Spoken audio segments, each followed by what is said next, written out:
Thank you to our sponsor, the Friends of the Sibley Historic Site, for sponsoring this whole series. And then I'll just go into a few reminders before we get officially started.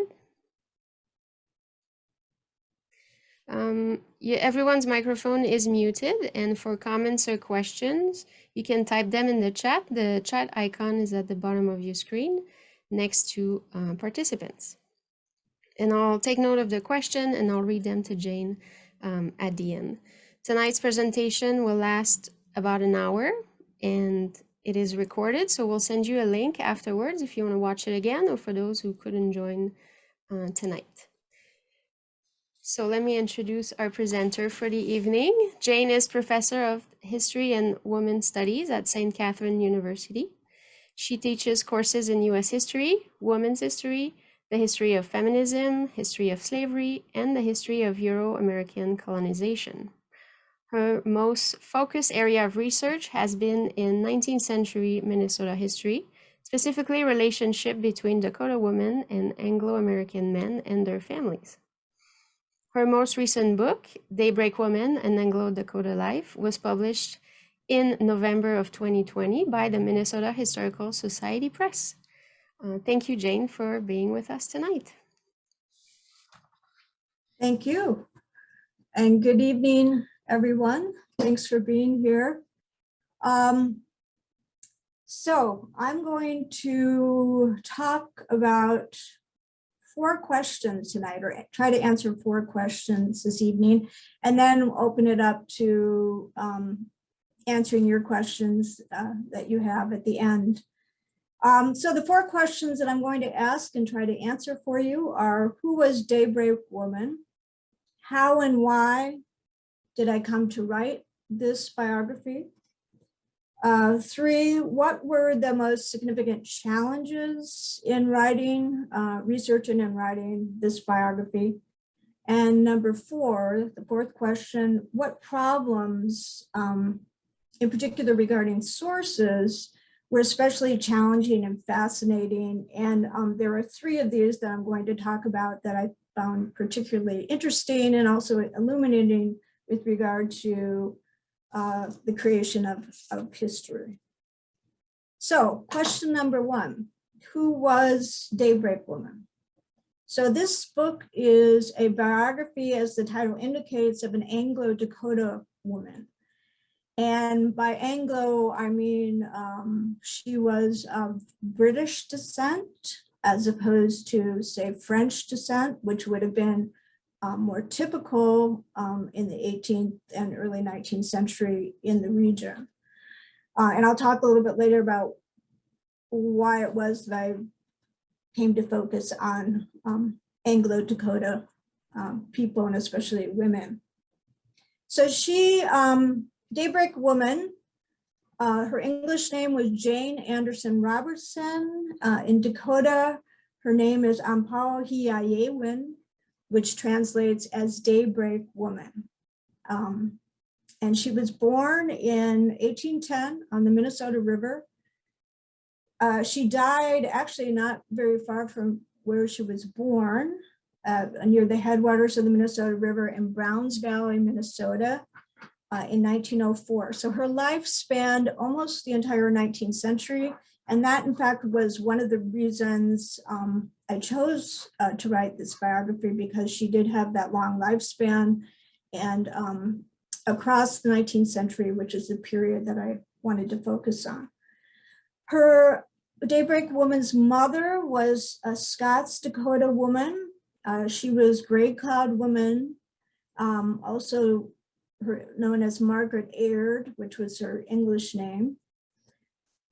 Daybreak Woman's grandmother was Gray Cloud Woman the First, and Gray Cloud Woman the First was one of the daughters of Chief Wapahasha.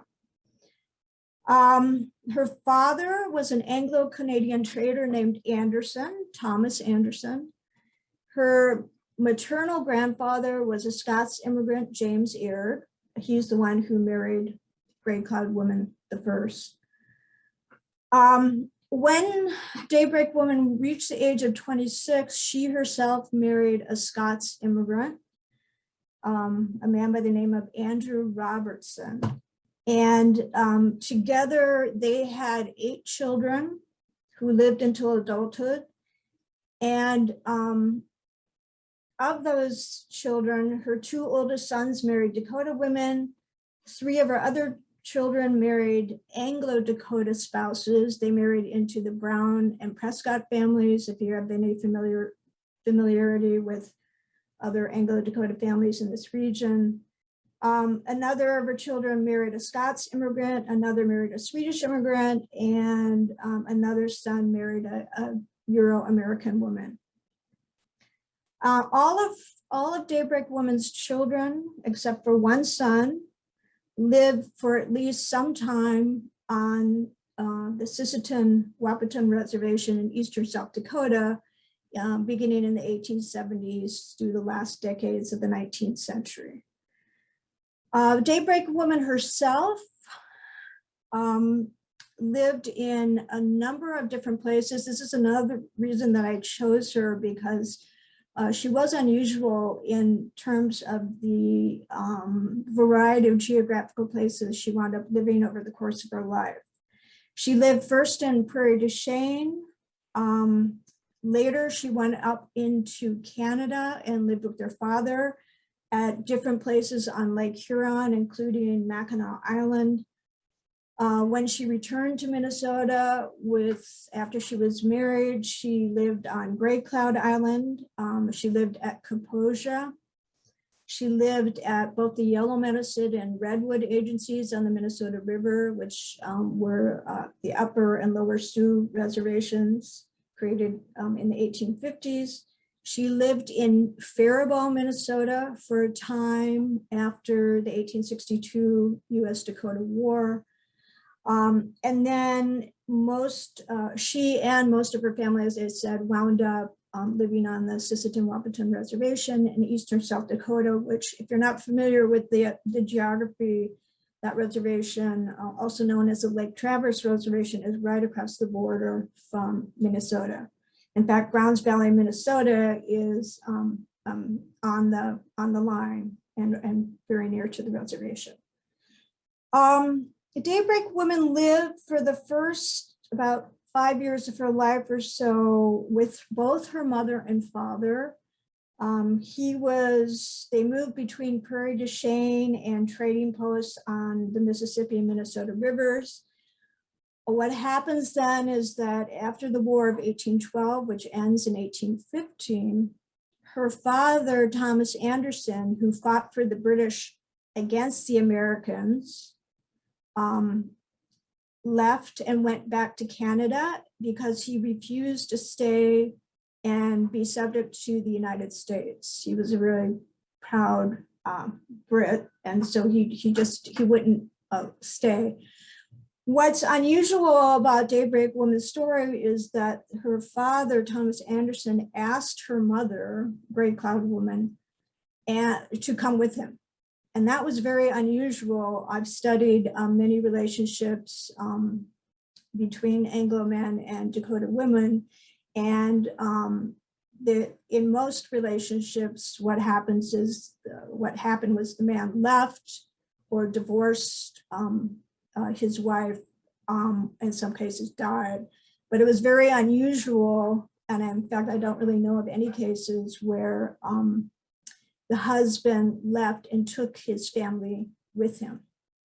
But Thomas Anderson wanted her to go, but Gray Cloud Woman refused. She saw no reason why she should leave her kin, her community, and Minnesota Makoche, her homeland. And so what happened then was that Daybreak Woman and her brother, she had a brother Angus, stayed, of course, with their mother, and they lived with their grandparents in Prairie du Chien.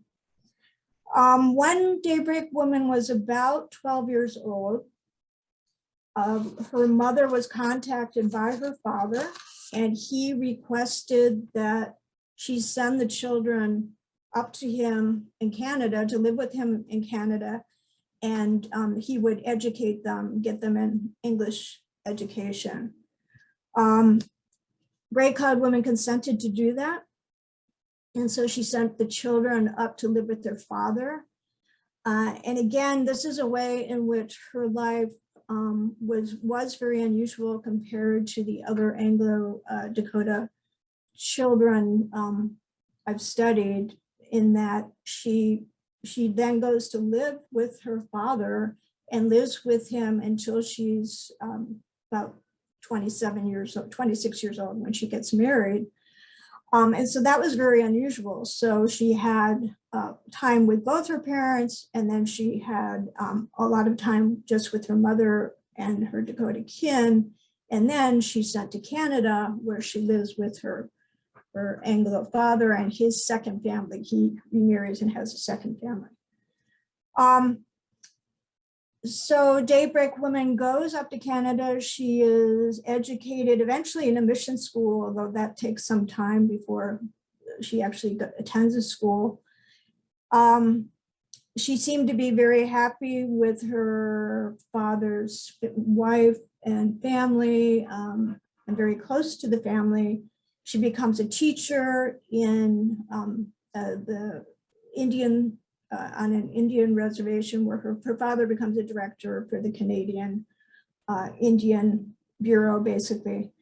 And but then Andrew Robertson comes along when she's about 26, and he is 20 years older than she is, and he's been all over the world, but he wants to marry her, and she tells him yes, but makes it a condition of their marriage that he agreed to take her back to Minnesota Makoche, take her back specifically to find her mother and grandmother, who she hasn't seen now at that point for about 15 years, and he agrees to do that. So from that's a major turning point in her life, because she makes the decision to go back.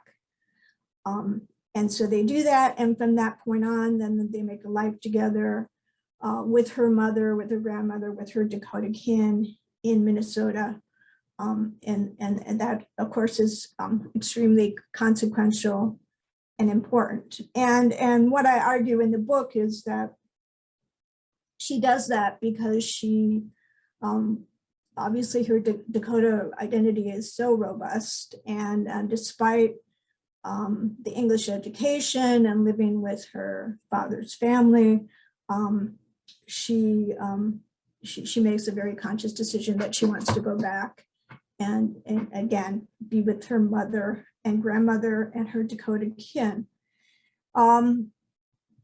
So that is her story in a nutshell. There's obviously a lot more that can be said about that, but that's who she was.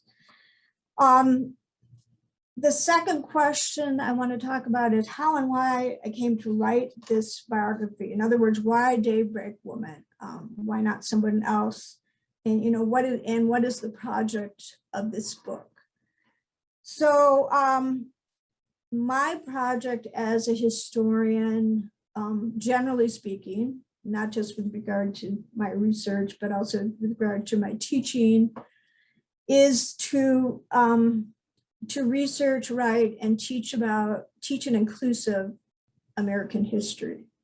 That's always what I've been about. I'm also, so I'm interested in cultural complexity, cultural diversity, inclusivity. In other words, a comprehensive, broader picture of the American past than until recent decades, at least, hasn't really been presented to the American public. I'm also a feminist historian, so my interests are in telling women's stories, and women's history is what I teach. What I'm at an institution, St. Catherine University, and we are an all women's institution at the undergraduate level. And so we are about teaching women's history. And we also are about teaching history through the lens of what we call an intersectional lens, where we look at gender, class, culture, religion, race, of course, and all those, all of that goes into thinking about what the past was about. So this book really brings together, a number of those, I guess, interpretive projects, you could say, because I'm interested in telling women's stories and telling the stories of people who have been underrepresented. And of course, Indigenous people and Euro-Indigenous people's stories have been grossly underrepresented in the literature, past and in particular in the historiography, the literature of the history of Minnesota in this region. So what I really wanted to do was use this biography as an opportunity to tell the story of a Euro-Dakota woman and put her at the center, present a history from a woman's point of view, but also from a point of view of a Euro-Dakota woman and what that meant in all its complexity. And so I'm trying to address the fact that women and Indigenous people have been underrepresented in the historical literature. I've been doing work on the history of Indigenous people in Minnesota my entire career as a historian, really since the early 1990s. I first began to do work. I was a historian for the federal government and came into it that way. I also have explored impacts of the criminal justice system on Indigenous people on the Minnesota frontier. That was the subject of my dissertation. So over the years, I had a lot of interest in Indigenous history in the region, and I began to explore relationships between Dakota and Euro-Dakota women and Anglo men in the early 19th century. And I was interested in looking at the nature of the relationships, but also the families and that resulted from those relationships, and also the children, and which raised questions about cultural identity. And I published a number of articles on those topics in Minnesota History Journal. And one of the reasons I decided to focus in particular on Anglo-Dakota relationships and Anglo-Dakota heritage was because there was a lot of literature on French Dakota relationships and families and Métis culture that developed as a result of the fur trade. And so I began to wonder, question, how do those relationships and families, and how does that culture compare to what we see happening when the British took over the fur trade, and then eventually the Americans in the late 18th and early 19th century. So that has been the focus of my work. And as I did work generally, as I was writing those other articles, doing research on other women and families, the name of Jane Anderson Robertson kept coming up. And I realized that there might be enough information, there might be enough sources to write a biography, and that I could use her life as a window into not only women's experiences, but into the broader history of the region from a perspective that hadn't been told before. So I hope this book has accomplished one of my goals, which is to write a history of the region, putting a Dakota or Euro-Dakota person at the center of the story, and presenting the history of Minnesota and all its diversity across 19th century. One of the other things I wanted to do was, to the extent that Dakota people and that history is written about, most of the literature focuses on the war, or the decade leading up to the war and the issues. And one of the things I wanted to do was to carry this story on through the 19th century because Dakota people seem in the literature, the historiography seemed to disappear altogether after the war. And so I wanted to address that and in doing so make the point that, first of all, and I talk about this in the book, there were Dakota people who never left, were never exiled. And there were also a lot of people who came back very quickly after the 1862 war and reconstituted communities. And so that's one of the things that I wanted to explore and turns out to be a really fascinating history. All right, so the third question I wanted to answer what were some of the most significant challenges in researching and writing this biography? And I talk a lot about this in the introduction to the book. There were a lot of challenges, but I'll just highlight a few. So in all of women's history, if you're talking about doing women's history before the end of the 19th century, a very common, probably the most basic problem that historians face is a lack of sources. And there are lots of reasons for that. Basically, women left very few sources themselves for a variety of reasons. And sources, when sources were left by women, they weren't usually preserved. So sources left by men or written by men, created by men, usually only talk about men or talk about themselves. The men talk about themselves, so they talk about other men, almost never talk about women.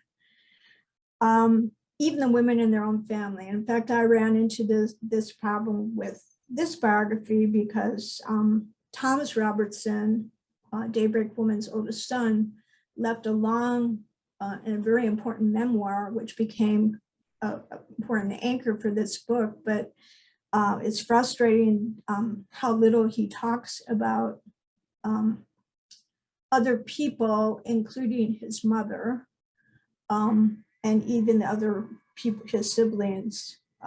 So as the major problem with doing women's history in general, if you're looking at women's history before the end of the 19th century, they said, it's this lack of sources and having to rely really heavily on male sources, which are very skewed in a number of ways. I have very few, Daybreak Woman was literate in both English and Dakota. So she was literate, but I have very few sources in her own hand that have been preserved. I have a few letters she wrote as a child when she was at mission school. I have a handful, just a few short letters she wrote as a middle-aged woman and elderly woman. And then there was only one interview that she gave to a historian in the late 1800s. So this is a biography that's been crafted primarily, almost exclusively, except for those few short letters she wrote herself, based on sources other than the subject. Right, so I have no journal that she left, no account, no diary. I just have these very few letters that she wrote over the course of her lifetime. So a few when she was a child, and then a few went in her middle age, and a few as an elderly woman. Luckily, the men in her life, either, as I said, her son left a long memoir, but either the men in her family left records themselves, or other people wrote about them into the record.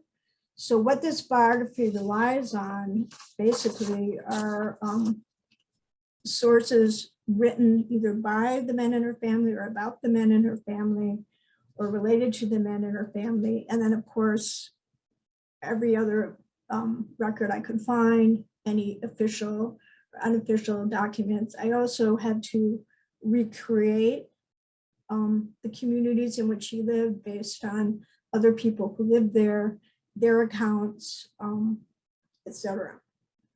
So that was obviously a major challenge.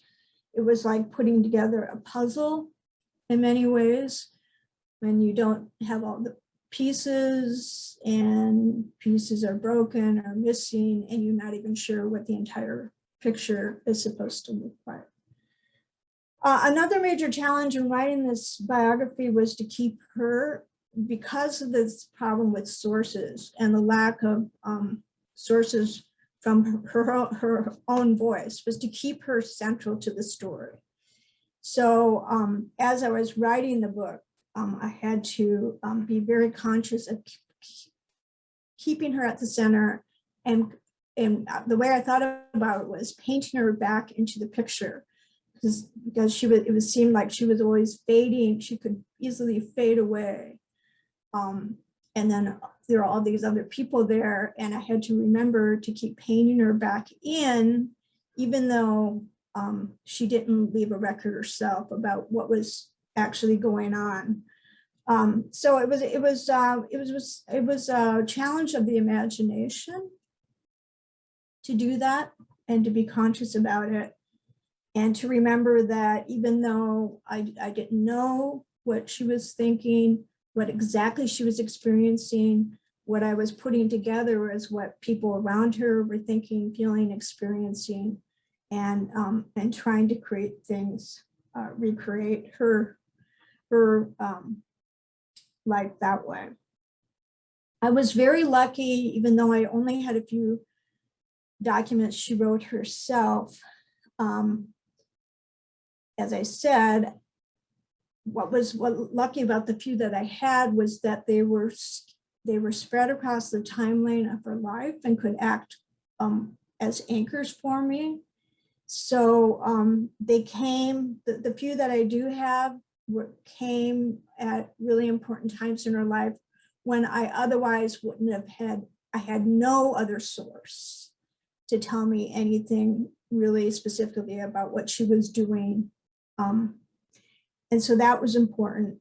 And as short as these few letters or notes I had that she wrote were, each one provided some really valuable point of information, tidbit of information that, again, I otherwise would not have had. So even though there are few in quantity, the quality of those few sources she wrote in her own hand were really important to filling in the story and understanding specifically what her life was like. Another major challenge I had in writing the book was keeping her Daybreak Woman's Dakota heritage and identity central and giving it sufficient weight. Again, because most of the sources I was using were not Dakota sources.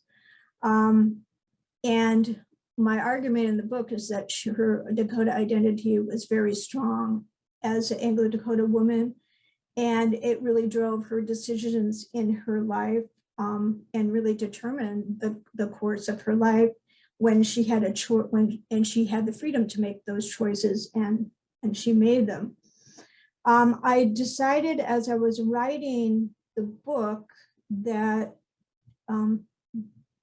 to keep her Dakota heritage central and in mind, it was important to use her Dakota name, the English translation of her Dakota name, which is Daybreak Woman.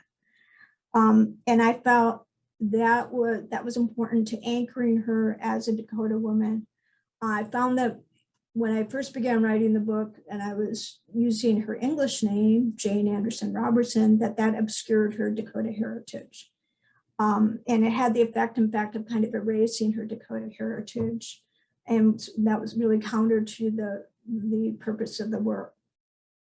It's also a reason why I'm in the book, provide Dakota names for people and places as much as possible.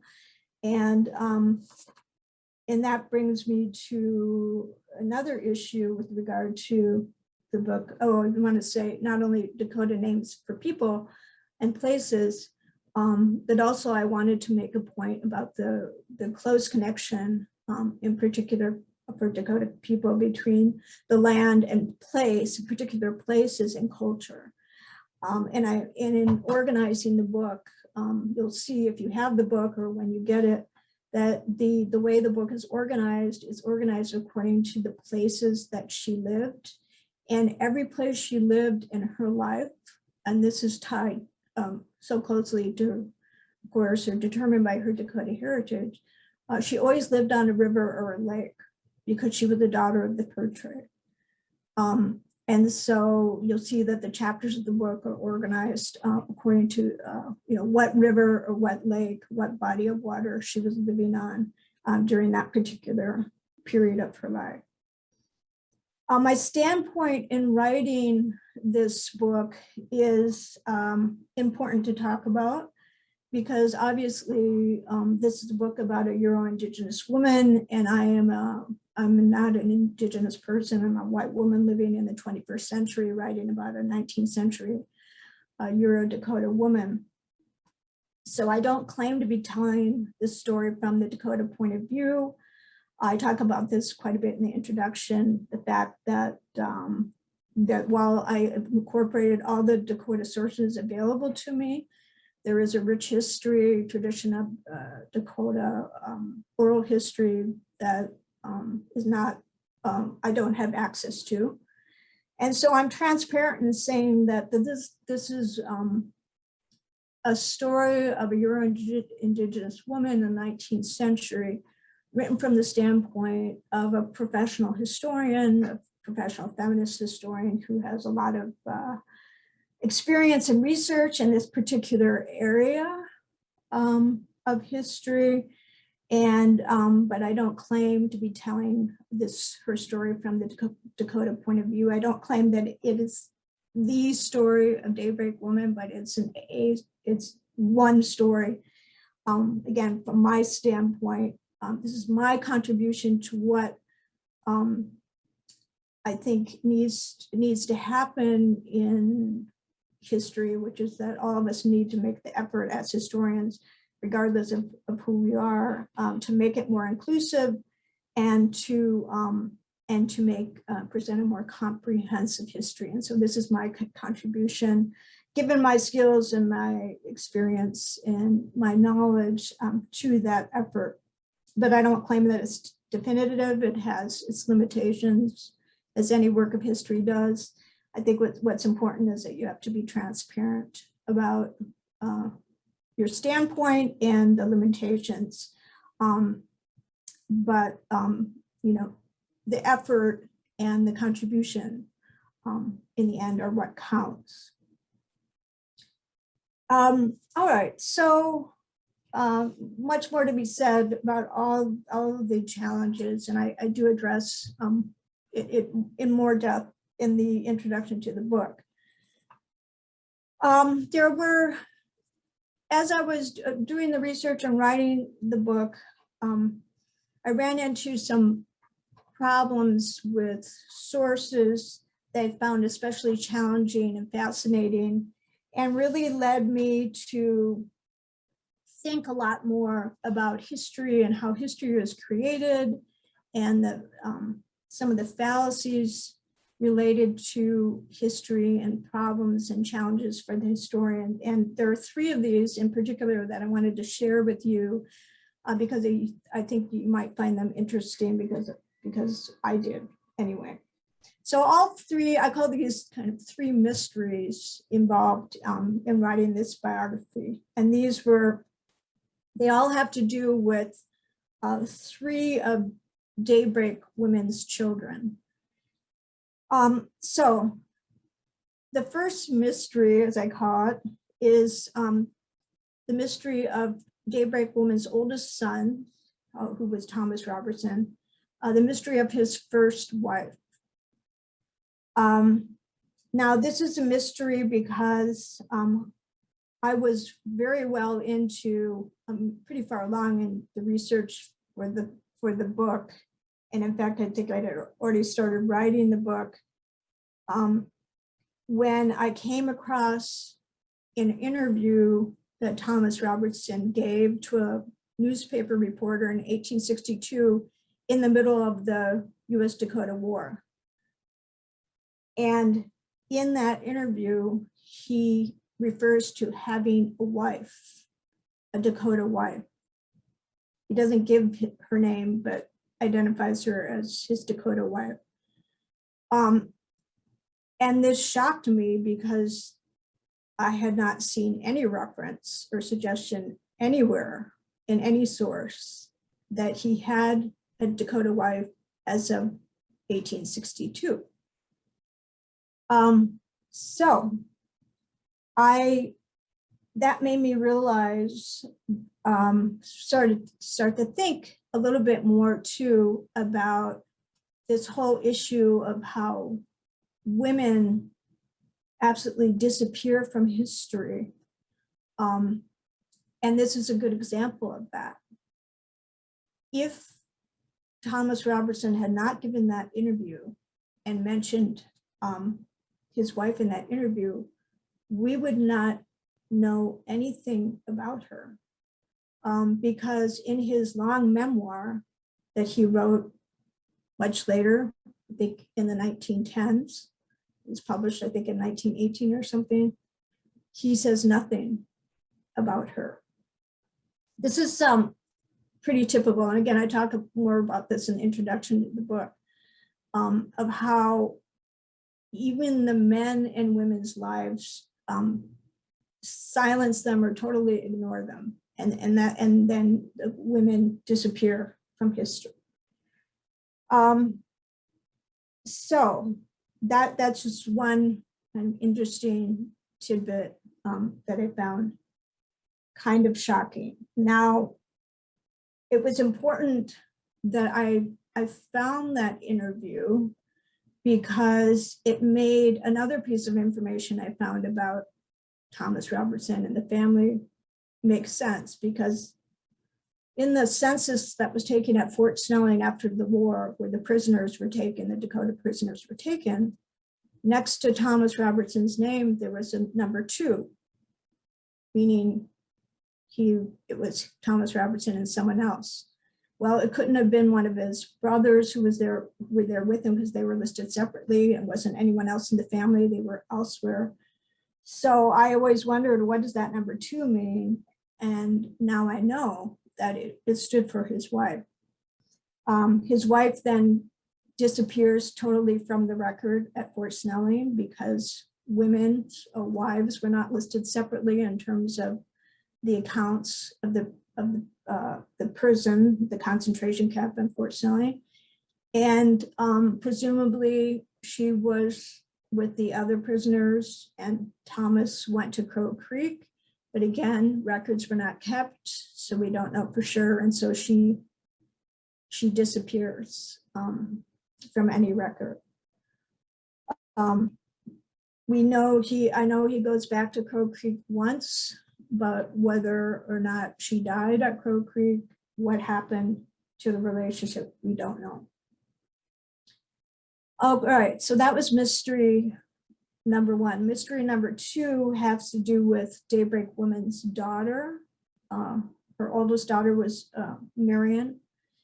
And in every source I found, her year of death was listed as 1871.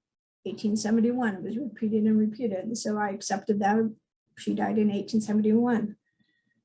Well, when I went through the translations of obituaries on the reservation, which were translated from the Dakota newspaper obituaries into English, I found that she actually died in 1873. And I thought, well, that's bizarre. Her family and every source says she died in 1871, but here's an obituary 2 years later. So that raised lots of questions, and kind of points out that one of the a typical, I guess, fallacy in history, where fact that at some point, 1871, someone threw out 1871, presumably somebody in the family, and then that gets repeated, and that becomes the fact when it was an error, right? So if I had not found her obituary from 1873, and I would not have known, there would not have been a way to verify this, because records were not kept on the reservation in there were no birth and death records on the reservation in the 1870s, in the early 1870s. So that was raised lots of questions too about, and also questions about, well, how as a family member would you think that would you remember someone dying 2 years before they actually died? So then I thought, okay, I know I'd like to corroborate this obituary. Of course, I would have to go with the obituary, because you don't write an obituary if someone hasn't died. You don't randomly write an obituary. So it had to be 1873, not 1871, but I wanted to find out if I could find some corroborating evidence in the family correspondence. Not that there was a lot of family correspondence, but so I kept going. I did have a few letters that her son, who would have been living with Marion, because they lived as a household together on the reservation during this time. And I had some letters from her youngest son, Will, during this time. And so I kept going over and over the letters, thinking there has to be something here if she died. And, I'm reading the letters in the month before she would have died. There has to be something that's going to reveal something. And nothing. And the only thing I came across was a vague reference to Will writing that Daybreak Woman, his mother, couldn't go over to visit someone because right now she was taking care of Minnie, who was sick. Minnie, and I thought Minnie was one of the children in the household, one of the grandchildren, or perhaps a neighbor, because Daybreak Woman was a nurse, and I knew she nursed people and took care of them. So this is going on for some weeks, and then literally at 3 o'clock in the morning, I woke up once, and I made the connection that Minnie must have been Marion. And the reason I made that connection was very bizarre. It was because I had gone and looked at the gravestones 7 or 8 years earlier. I had been out in Beaver Falls, gone to the cemetery, seen the family gravestones, and seen that Daybreak Woman's youngest daughter had named her own daughter Marion, after her sister. And on the gravestone, in quotation marks under Marion, it said Minnie. And somehow that discrete fact from this visit to the cemetery many years ago had made its way through my brain and connected with this letter reference that I had seen. And I came to the conclusion that Minnie was Marion's nickname. Now, nowhere else in any of the documents or her historical record is there any suggestion that Minnie was Marion's nickname, that was the name that was used. If I hadn't gone and looked at that tombstone, 6 or 7 or 8 years ago, however long ago it was now, I would not have been able to corroborate that or make that connection. So that's another kind of interesting, again, it really raises questions about, well, first of all, it suggests the importance of going to graveyard, going to cemeteries, looking at tombstones, and the information that you find there can be really valuable. But also raises questions about, so here, obviously this is a nickname passed down in the family, yet it doesn't appear in any record. There was never anything that told me, that suggested that Marion was called Minnie, except I found this one letter and the tombstone. All right, the third mystery I want to talk about, and then I'll turn it over to you if you have questions, has to do with Daybreak Woman's youngest daughter. And in the summer of 1879, her youngest daughter was married. She had just had her third child. Things were going well, but in the space of only 3 months, the newborn baby died. I think one was only about 2 weeks old. The 2-year-old son died, probably of diphtheria, shortly after. And then Daybreak Woman's youngest daughter, the mother of this young family, died herself. So this is a family that was absolutely traumatized in a very short period of time. Before all those deaths occurred, right after the newborn baby boy was born, Maddie's husband, Maddie was Daybreak Woman's youngest daughter, who's the mother. Her husband had written a letter talking about how he was so proud to have this new son, this baby boy who looked like him. He was clearly from the letter very thrilled, over the moon about this child. So that was written in 1879. Fast forward to 1918, in a legal deposition where the same father was being asked by a lawyer about his children. And in that legal deposition, I was shocked to see that the father identified this child, this newborn, who he had been so proud of as a son, a boy who looked like them, identified her as a girl, identified the child, the newborn, as a girl rather than a son, a daughter rather than a son. Now, that I found that shocking, that when you look at the 1879 letter and to see how proud he was, and then you see in 1918 that he doesn't even remember that the child was a son rather than a daughter. It raises all kinds of questions about memory, about sources decades removed from the time period, right? And again, really highlights or reiterates the importance of contemporary sources in terms of accuracy of the record and of the story. It also raises questions about memory, and also the trauma. I figure the trauma of that 1879 summer of this young father who loses his infant son, and then loses his 2-year-old son, and then loses his wife within 3 months, right? I'm sure that trauma of that had a lot to do with affecting his memory and how he remembered things much later in life as well.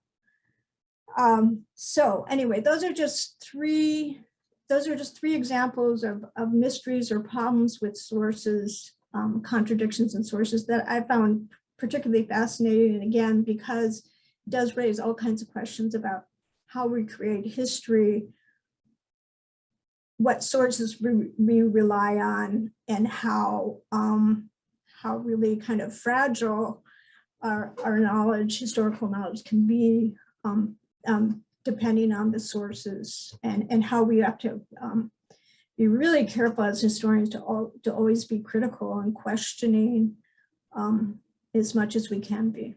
So, all right, so that's all I wanted to present tonight. I'd be happy to answer your questions or hear from you at this point. So. Great, thank you, Jane. That was very insightful, and there's a few questions already, and one before that was about something precisely when you were talking about the first mystery with the son being married, and that only mentions her once, basically. Don was asking, could it have been an informal marriage? And maybe why he only mentioned her once. Or it would have been a marriage according to well, that's an interesting question. So, but at the time that he was married, Thomas Robertson, it could have been by Dakota custom but he was also an Episcopalian by that time. So they could have also been married in the church, although I couldn't find any record of that. So I think it is more a function of when Thomas Robertson wrote his memoir. He did so many decades later, and whenever someone writes an autobiography or memoir, they do it with a certain audience in mind, and they're presenting themselves in a particular way. And he says at the beginning of that memoir that he's writing it for his children. And by that time, his children he had many children, and he had 2 Dakota wives, and had many children. So I think it might be more of a function of his audience and, maybe censoring, I don't know. But he certainly viewed her as his wife, and she was living with his mother and his siblings in their house at Beaver Creek. So yeah, it raises questions. It's hard for me to believe that he had no memory of her. I think that there was a conscious choice not to talk about her, but it's also interesting too that she doesn't appear anywhere else in the record at all. Right. That's kind of might be troubling for us today for sure. Is more troubling that she was very forgotten about. Anne was asking if you could speak on the influence/impact of the fur trade on early Minnesota Anglo-Indigenous culture. Yes, well, Daybreak Woman is a daughter of the fur trade. I mean, she was who she was because of the fur trade. And her grandfather was a fur trader. James Arrett is there because he's a fur trader. Her father is a trader. So it has everything to do with, the heritage of Euro-Dakota people has its roots in the fur trade, which was controlled by the French until 1763, and then by the British, and then by the Americans. Although, even though the British took over in 1863, the French were still dominant in terms of the laborers. So that heritage remains very strong. But yes, she is a daughter of the fur trade, and her life is absolutely the result of that trade. Yeah, and basically it's kind of similar to if she had been the daughter of a French fur trader and Dakota woman. It's just her is a bit different since the norm or more people it was usually French, like you had mentioned in the beginning, French fur trader intermarrying with Indigenous woman. Yes. And then I had a question that was sent directly, but I'm gonna read it for everybody. You address the challenges and problems of writing the book very clearly and your goals. After the work has been out there, since it had been out there for a little bit, do you have any regrets or oops moment or I wish I had added this or that comes to mind now that it's been a few months since the book is out? That's a good question. Not yet. I haven't. This book was a very, very many years in research and also in the writing process and revision process. And yes, I think I have to credit the editors at Minnesota Historic Society, and in particular, Anne Regan, the chief editor, who's absolutely marvelous and talented. And so that by the time I sent it off for publication, I really felt very confident that I had done everything that needed to be done to the quality that I could be satisfied with. And one of the other big challenges with this book was to find the balance between telling a story and keeping her central, but then also presenting the broader history, presenting the broader context. And then I can tell you that I probably have a whole nother book's worth of appendices of history that I had to take out of the manuscript because it was just too much. So finding that balance between telling her story and making it engaging and compelling, keeping her central, but then also wanting to illuminate the broader history at the same time, that was really difficult. And it required a lot of excision, a lot of cutting and editing, yes. Yeah, and thanks, Joe, for the question. He was also mentioning that it was great to have a historian talking about the complexity of the stories and stating your clearly what your goals were and the things that could not work or could not be done.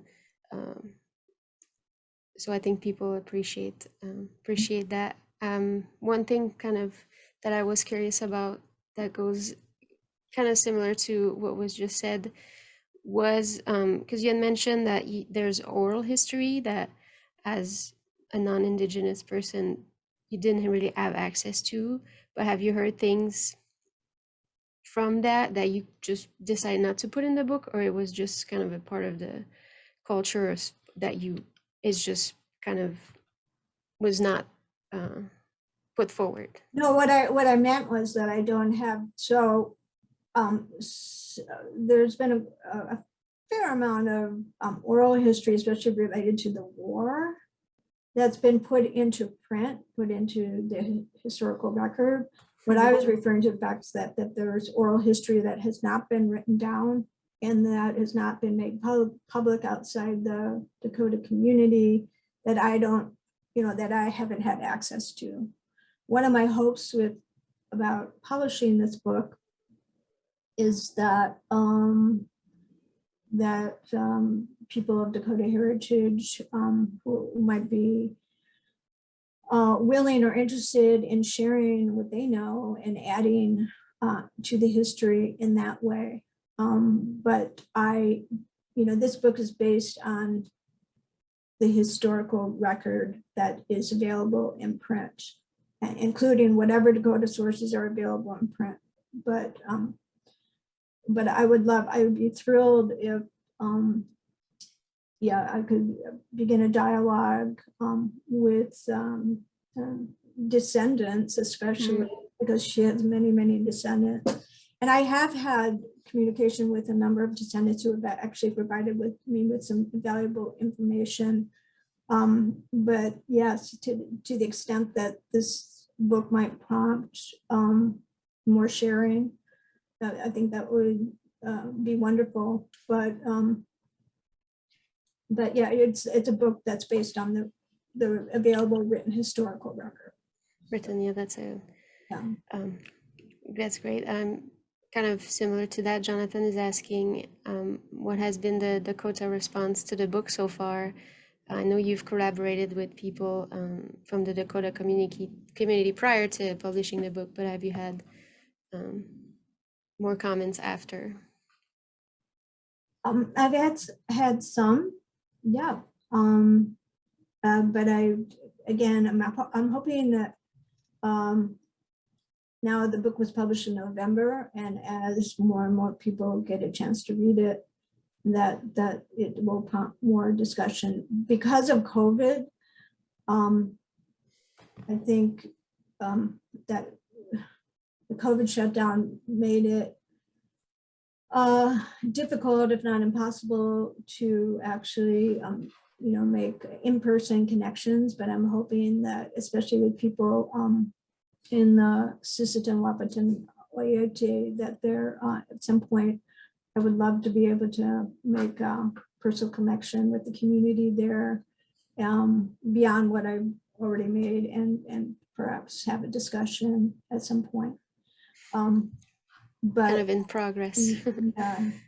um, Before I forget, because it was showing up a bit above, but Don is also asking, did the French and British fur traders work together, or were they at odds? Well, the French dominated the trade until 1763, when the British, the French and Indian War, after the French and Indian War, the British won and basically took over what the France had control, Hmm. and including the fur trade.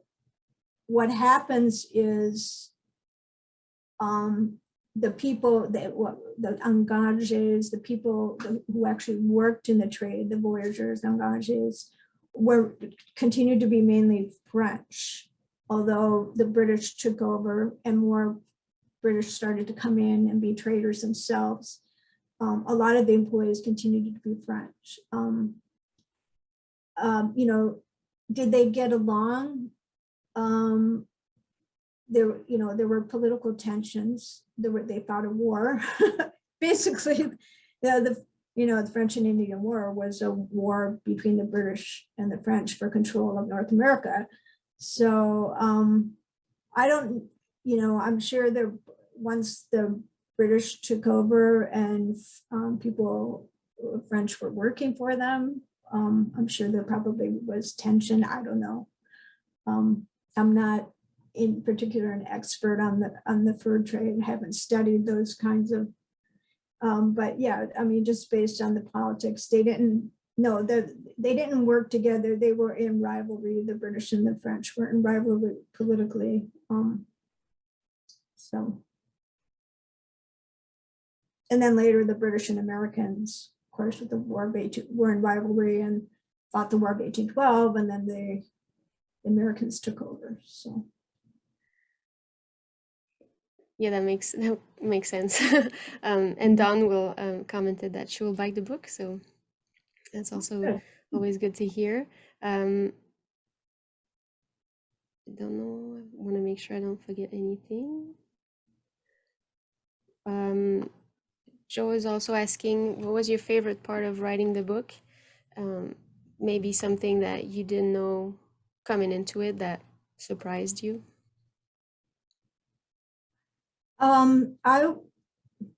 I was surprised when I started the book. I assumed that the post Dakota War chapters, the last 4 decades of her life would be very sparse, and then I would not be able to find very much. And I was really pleasantly surprised to find a lot of correspondence between her son. I was pleasantly surprised to find information about her family life, especially the lives of her youngest children, because she lived with them. She always lived with at least one of her children. And so I was surprised how much I was able to find out. And I was so grateful that correspondence between her youngest son and Sam Brown, who he was related to through intermarriage of the family, was preserved in Sam Brown's papers, because that really helped me fill in how, because she was always with either her youngest son or her youngest daughter or one of her other children, it helped me fill in and understand her life and what she was doing in ways that I didn't anticipate. I thought those were going to be very short chapters, and I was surprised how much I was able to find out. So. Great. More people that are gonna buy the book.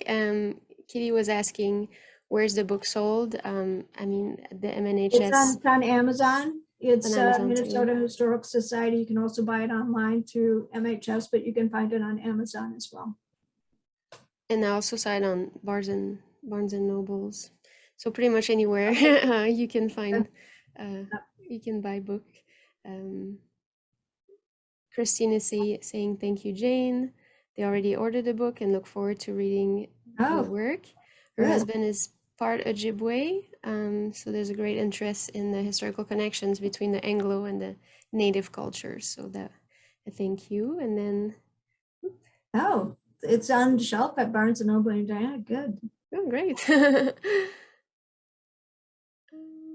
That's good to know. And I had maybe two questions. I want to say quick, maybe they won't be so quick. You had mentioned letters and things that she had written that were very few, but still you had those. Did she sign them? Um, how did she sign them? Basically, was it with her name, English So version, or? these were letters or notes written in English, and she signed them. It depended. There was a formal letter she signed, Mrs. Robertson. Sometimes she just signed J, because some of these were kind of very informal, hastily written notes in the family, between family members. It's interesting if you look at her name as it's listed in the censuses and the way other people address her. She was often referred to as Jenny, which apparently was a nickname for Jane in the 19th century, was her common nickname. Sometimes it's Jane, sometimes a lot is just as Mrs. Robertson, which was typical in the 19th century among English speakers. But again, in Dakota culture, her name, Yewin, would have been her formal name, and that would not have been a name that would have been used on a regular basis. In Dakota culture, you refer to people in terms of their relationships. So niece, daughter, aunt, uncle, father, mother, cousin, friend. So among her Dakota kin, she would have been referred to in terms of her relationship to them. And so Daybreak Woman, that was an English translation of her formal Dakota name. So yeah, it's an interesting, her name, Jane, Jenny, appears in different spellings in different ways across the sources. So Great, and then more people thanking for the program. You had mentioned she went to a mission school. Were those schools similar to the residential schools that are in the news recently, or was it no, not? this was a very different, that's the Mackinac Mission School. So we're talking about the late 1820s, okay, very early. This was a school set up by Presbyterians on Mackinac Island mainly for Euro Indigenous children, and they would have, she was one of the few Euro Dakota children there. Most of them would have been Euro Ojibwe or other tribes from the Great Lakes region. So they drew, and this was in a community that was, even though it was a Protestant Presbyterian school, it was a community that was mainly Euro Indigenous and Catholic, French Indigenous on Mackinac. So the society where the school was located, they were surrounded by the Euro Indigenous people, the society of that island. So it was very much a fur trade society. And from everything I can tell that I've read about the school and in her own treatment, she was treated very, very well. Even though there was a tremendous amount of pressure on her to have a conversion experience to Christianity, but her father was an Episcopalian, he wasn't a Presbyterian, a much more kind of flexible Christianity. No, so that it wasn't, from everything I can tell, it wasn't kind of the horrible type of place that later came to exist on the reservations in the late 19th century. That was not to say that they weren't pressured to acculturate, because that definitely happened. But in terms of the physical abuse and the kind of cultural contempt and annihilation that took place at schools, later residential schools. It doesn't appear that that happened, at least from what I can tell, certainly not to the same extent or in the same way. And in particular, I know, in fact, in her case, not at all. Now, a lot of that had probably had her treatment, and the fact that she was very happy there and treated really well had a lot to do with the fact who her father was and her, and they were happened to be quite friends with the founders of the school. So that, you know, but it wasn't exactly the same thing as those later residential schools, which were so horrific.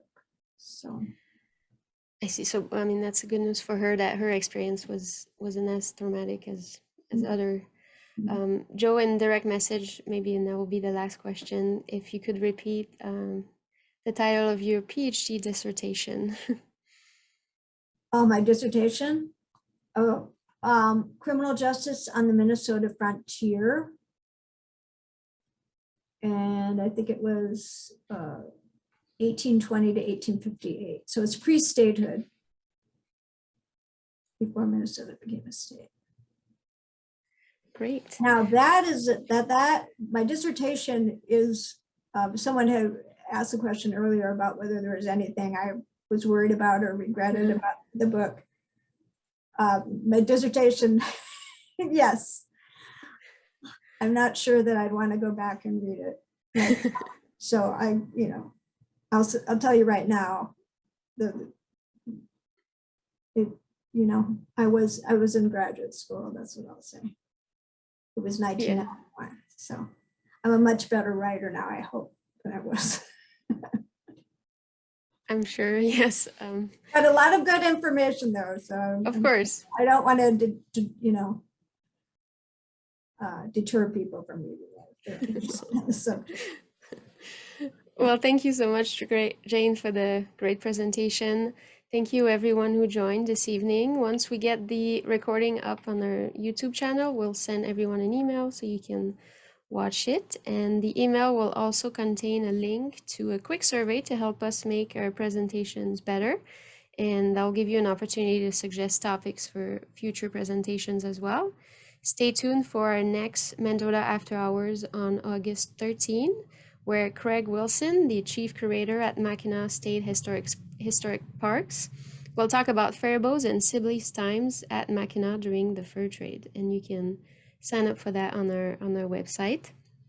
Just want to make sure in the chat we don't have any last minute questions, which doesn't appear so. People, Jeff appreciated the program. A few will now buy the book, so that it's a great occasion to have those events. Thank you again, Jane, and thank you everyone for joining tonight. Thank you for having me. Of course. Have a good evening. Good night.